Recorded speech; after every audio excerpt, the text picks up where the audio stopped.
Welcome back to the vlog, everybody. Today's a really exciting day, but it's also a very nervous day because we're going to be dyno tuning the Formula Drift competition car. These days always make me nervous because you never know what's going to go wrong with a dyno, and it's where you test the car to find out if anything's going to go wrong. So it's either you make it or you break it. That's really what happens. But we finally find out today all the changes that we made, if they're for the better, if the car's exactly how we want it to be. We get that thing dialed in, we find out how much power it runs, and that gives us a good idea on how this season's going to look. So let's get into it. Tanaka-san has done an incredible job with all the wiring. Right now we're just sorting out a few little gremlins and settings and stuff like that for the PDMs. Getting all that kind of sorted out. Because we're using one keypad with two separate PDMs, there's a fair bit of configuration that needs to be done. But as you can see, engine bay looks awesome.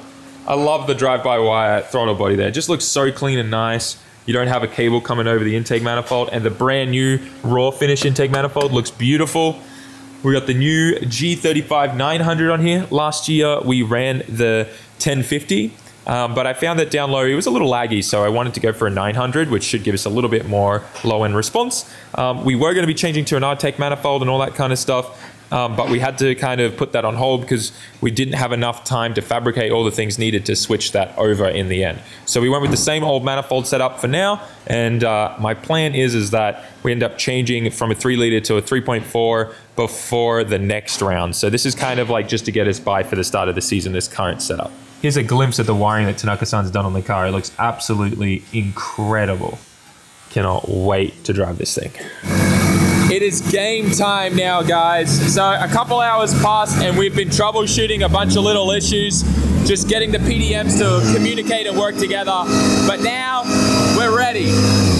So Tanaka-san's gonna start rewriting the map from scratch. We've obviously changed ECUs and everything, so he's gonna start from zero.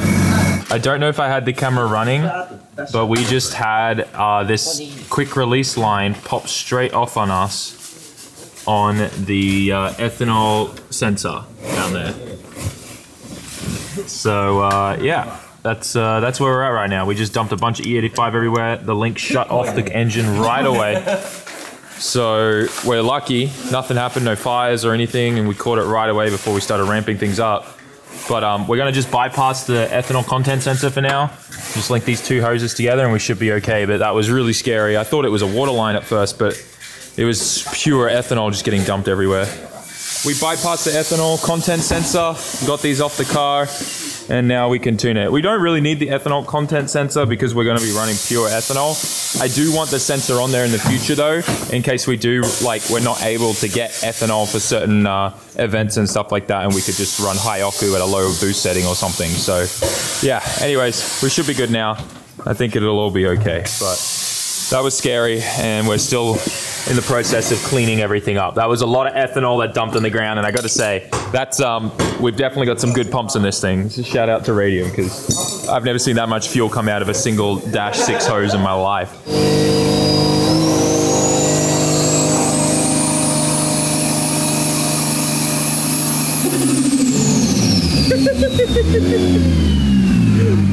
That's so good. So Tanaka-san's just working on the map now. He's going line by line, getting every cell populated.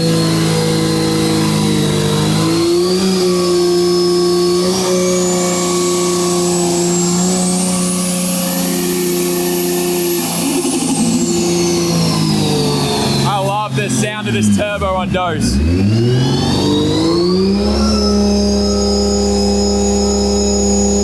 So it's gonna hold it at 4,000 RPM.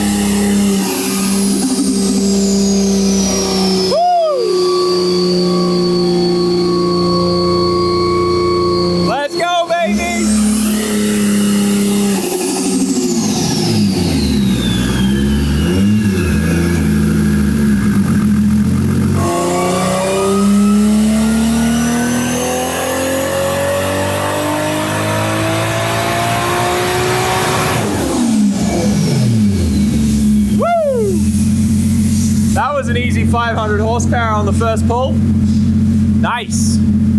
Having a closer look at this graph, we just made 509 horsepower at only 0.8 PSI.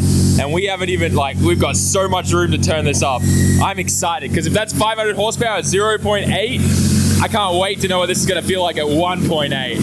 Woo! I want to give a quick shout out to Fish Racing Tech. They made these custom oil caps for me in my favorite color, pink, for the comp car. So I'm going to throw one of these on here now because we still got the old crappy plastic one on here. There we go. Much better. It clashes with the orange so much, but hey, at least it's a cap and it's not broken. This one's been broken for a long time. Look at this thing. She's sad. She's real sad.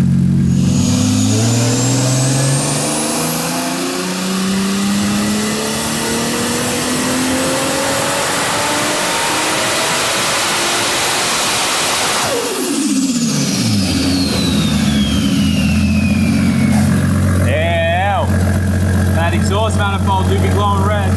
So we turned the boost up to 1.6 bar and we're already at 721 horsepower. What the hell? And look at this, guys. Oh my gosh, we're seeing some really good numbers in the 3,500 mark as before. We were seeing them after 4,000. This has got me excited. It's time to show you my new favorite thing about my car, and that is the dry quick fill system from Radio. This thing is ridiculous, right? You get this, you go like this, you get set up, you push it, pop this cap, let it drink. Someone needs to put a timer on. It's already half in there. Look at this go, it's already almost gone. Look at this, look at this. NASCAR style. Okay, NASCAR's probably faster, but that's it. 5 gallons in the car, just like that. Done.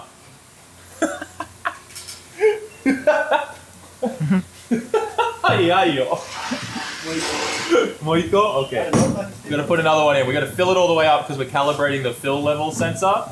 Yes, my competition drift car has a gas gauge. I think that's somewhat important. So you know how much fuel you have and if you can keep driving.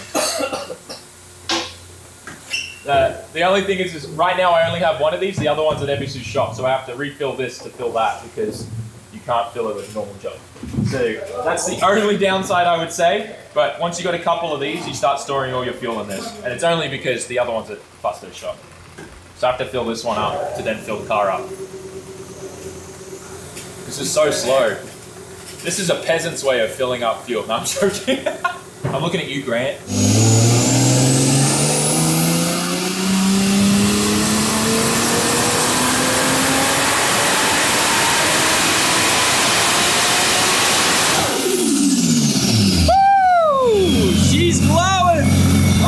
She's spicy. Damn. That was a spicy run. We made 738. You can see where this torque comes in is massive here. This is so different to the 1050 we had on there before. I cannot wait to drive this. The response is like literally a whole 1,000 yen faster.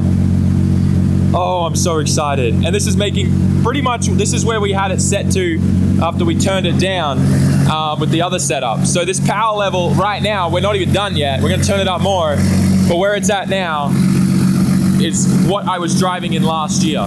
So we'll probably keep it around 750 with this turbo and this setup, and it's gonna be a monster, super responsive.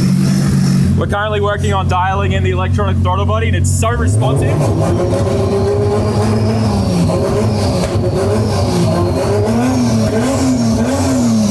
I love it.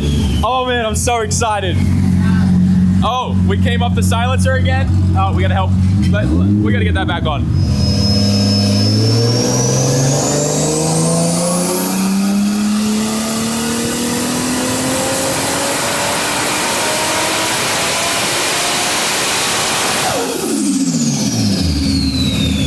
Dude, I love the sound of this turbo.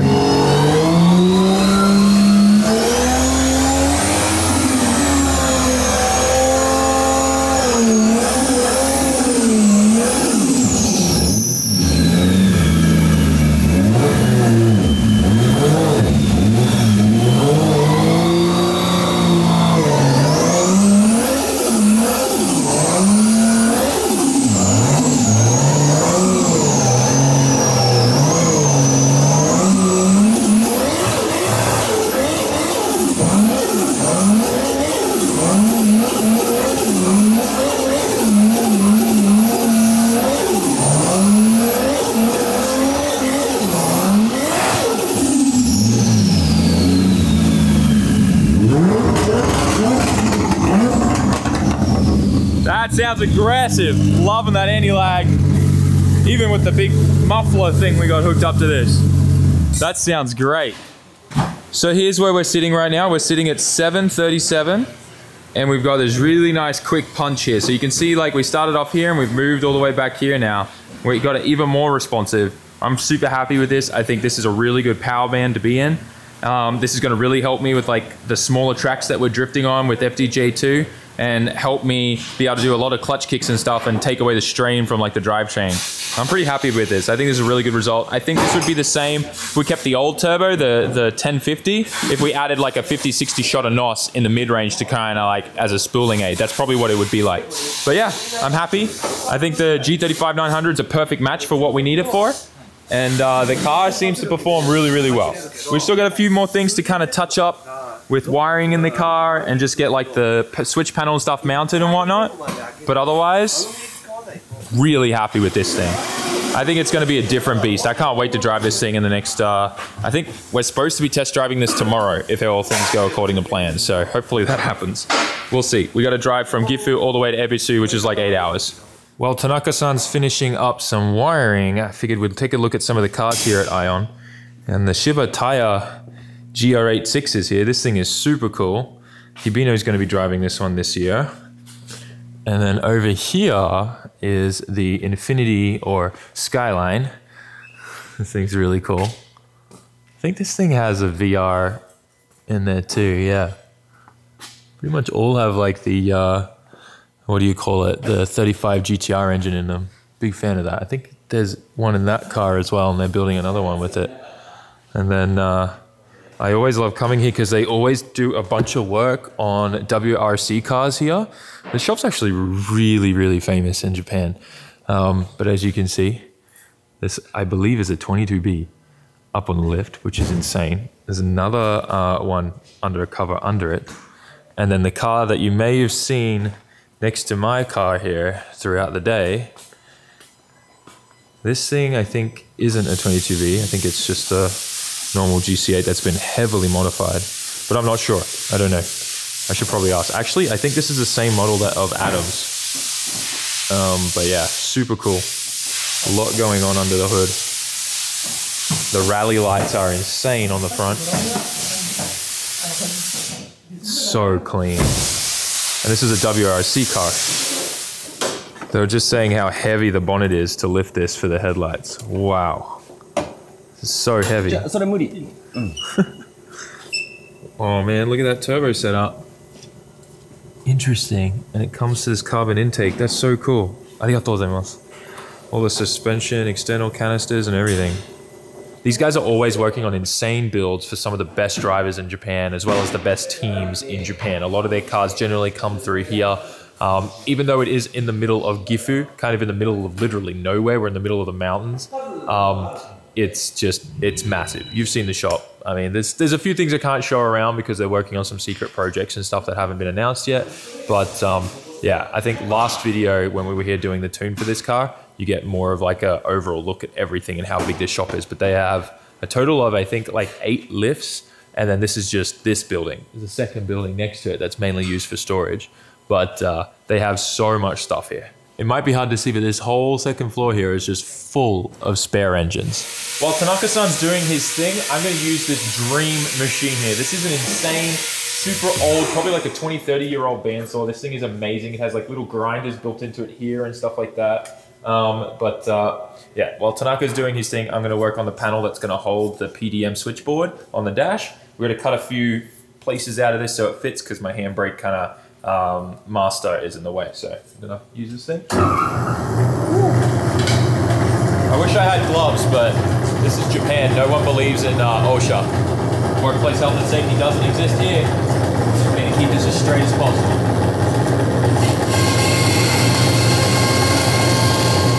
It's not that great, but it'll work. It'll work.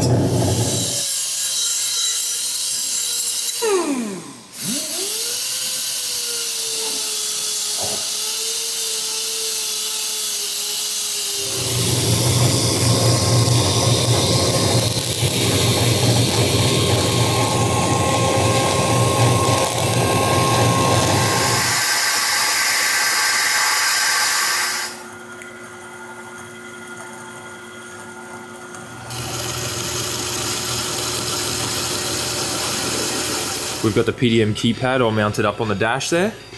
Sanka-san's still programming it and getting it all working properly. Today's definitely going to be burning the midnight oil, as they would say. It's already hit 10 p.m. We're probably going to be here for about another hour, maybe 2.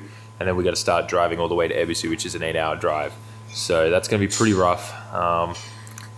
It is what it is though. Sometimes you just got to push through. All my wheels, all my tires, the extra aero parts and everything that we need to still install in the car at Fusto shop. And we obviously need to do the shakedown at Ebisu and a ton of other things, plus install the new livery and all that kind of thing. So it's going to be a rough one, but at least we can get up there. We can get a couple more hours of sleep, taking turns driving, being able to sleep in the passenger seat and stuff in the truck. And then obviously we can get a good night's sleep Wednesday night, Thursday, finish all the livery stuff, drive back down to the shop, and then from there, another good night's sleep before the competition. It's gonna be wild, but we just gotta push through. We just got the car loaded on the truck. It is 11 p.m. So it looks like at this rate, we're gonna probably, we're gonna end up sleeping at a PA once we get through to the other side of Tokyo for sure. But we'll probably be up around Ebisu circuit at around like 9, 10, 11. We're gonna probably get a couple hours of sleep and just, try to do the best we can. We're both pretty wrecked, but we're gonna just try to drive as safely as we can and get up there. We got to test this car. We got to redo the livery and so much to do. We got to fix the aero. Man, there's a lot to get done, but I think we can get it done. It's just gonna be a rough couple days. I don't know how we did it, but we did it. It is 9 a.m. and we are in the car park. Over there is Mount Inn. We are right by Ebisu circuit. We're gonna go into the hotel. We're gonna get a couple hours of sleep. We took turns all night. Car's great, no problems. It was pretty rough, I'm not gonna lie. It was like, how many hours? 8, 9 hours did we drive? It was bad. We have problems. But we're gonna get some sleep. We're gonna enjoy the onsen, and yeah, we've been sleeping, but it's not great sleep.